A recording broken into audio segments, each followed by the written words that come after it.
नमस्कार दोस्तों।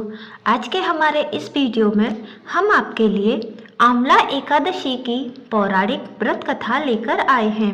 दोस्तों, आंवला की एकादशी के दिन आंवले के पेड़ की पूजा की जाती है। ऐसा कहा जाता है कि आंवले के पेड़ में भगवान श्री विष्णु का वास होता है। भगवान श्री कृष्ण ने गीता में कहा है कि वृक्षों में पीपल के समान हूँ तथा तिथियों में मैं एकादशी के समान हूँ और जो मनुष्य के लिए कल्याणकारी है। यह आंवला की एकादशी सभी पापों का नाश कर देने वाली तथा व्यक्ति को मोक्ष प्राप्ति कराने वाली एकादशी है।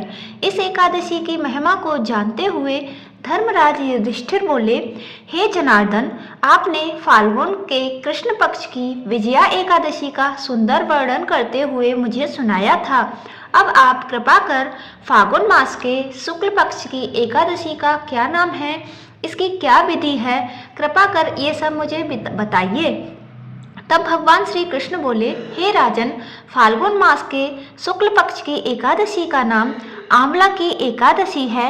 इस व्रत के करने से समस्त पाप नष्ट हो जाते हैं तथा इसके प्रभाव से 1000 गोदान का फल प्राप्त होता है। इस व्रत के करने से समस्त पाप नष्ट होकर पुण्य को प्राप्त होता है। हे राजन, अब मैं आपको महर्षि वशिष्ठ जी द्वारा राजा मानधाता को सुनाई गई पौराणिक कथा सुनाता हूँ। ध्यान पूर्वक सुनो। राजा मानधाता बोले, हे वशिष्ठ जी, यदि आप मुझ पर कृपा करें तो किसी ऐसे व्रत की कथा कहिए जिससे मेरा कल्याण हो, साथ ही प्रजा का भी कल्याण हो।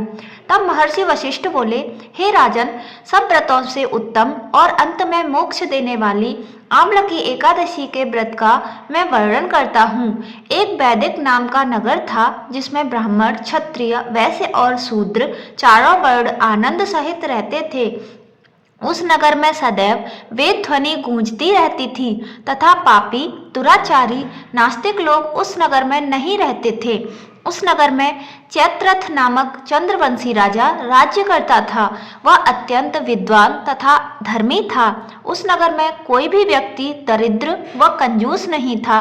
सभी नगरवासी विष्णु भक्त थे तथा एकादशी का व्रत किया करते थे। एक समय फाल्गुन मास के शुक्ल पक्ष की आंवला की एकादशी आई। उस दिन उस नगर के राजा ने, प्रजा ने तथा बालक और वृद्धों सभी ने मिलकर हर्षपूर्वक यह व्रत किया। राजा अपनी प्रजा के साथ मंदिर में जाकर कुंभ स्थापित करके धूप, दीप, नैवेद्य, पंचरत्न आदि से आंवले का पूजन करते हुए कहने लगे, हे धात्री, तुम ब्रह्म स्वरूप हो। तुम ब्रह्मा जी द्वारा उत्पन्न हुए हो और समस्त पापों का नाश करने वाले हो। तुम्हें नमस्कार है। अब तुम मेरा अर्घ्य स्वीकार करो। तुम श्री रामचंद्र जी द्वारा सम्मानित हो। मैं अपनी प्रार्थना करता हूँ, अतः आप मेरे समस्त पापों का तथा मेरी प्रजा के पापों का नाश करिए। उस मंदिर में सबने रात्रि में जागरण किया। रात के समय वहाँ एक बहेलिया आया जो अत्यंत पापी और दुराचारी था। वो अपने परिवार का पालन जीव हत्या करके किया करता था। भूख और प्यास से अत्यंत व्याकुल वह बहेलिया उस जागरण को देखने के लिए मंदिर के एक कोने में बैठ गया और विष्णु भगवान तथा एकादशी महात्मा की कथा सुनने लगा। इस प्रकार अन्य मनुष्यों की भांति उसने भी सारी रात जागरण करके बिता दी और सुबह होते ही सब लोग अपने अपने घर चले गए तो वह बहेलिया भी अपने घर आ गया। घर आकर उसने भोजन किया और कुछ समय बीतने के पश्चात उस बहेलिये की मृत्यु हो गई। मगर आंवला की एकादशी के व्रत तथा उस जागरण और उसका महत्व सुनने से उसने राजा विदुरथ के घर जन्म लिया और उसका नाम वसुरथ रखा गया।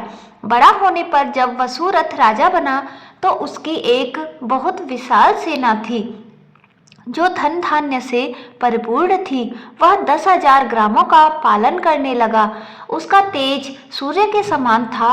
उसमें चंद्रमा के समान कांति थी। भगवान विष्णु के समान उसमें वीरता थी और पृथ्वी के समान वो क्षमा करने वाला था।